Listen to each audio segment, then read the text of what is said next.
Well, why do we need to know about Belbin and how will it help people in the workplace?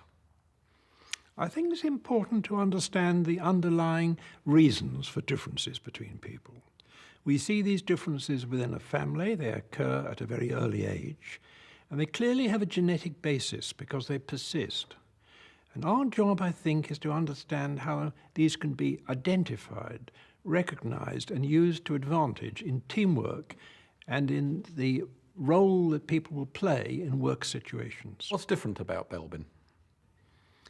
What is different is that we set out not just to measure how people behave or what their attitudes are, we set out to give people advice on how they can use their personal characteristics to best advantage.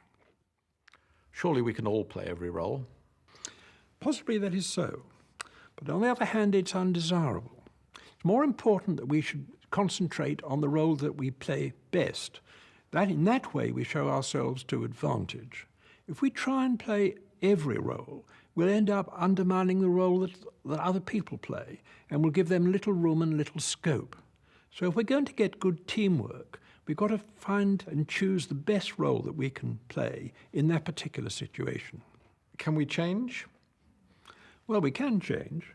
The question is it desirable that we change in particular directions? I prefer to think in terms of development rather than change.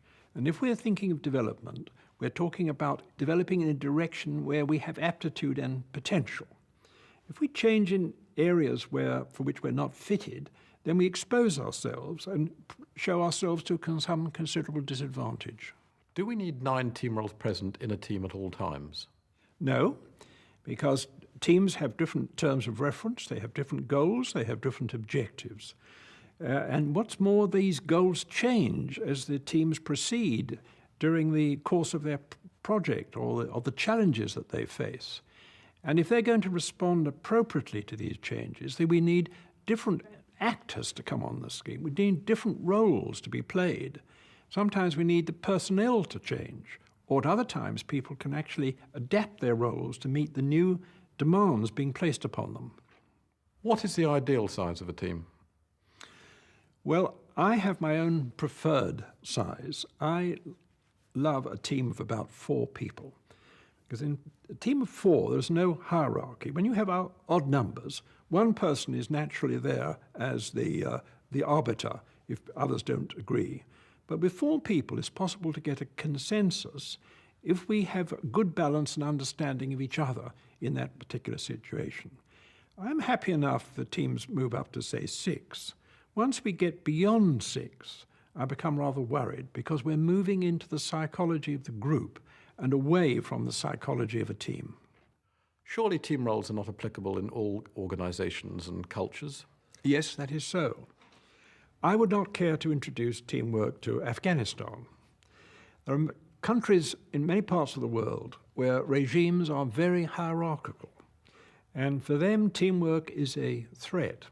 And yet at the same time, things are changing.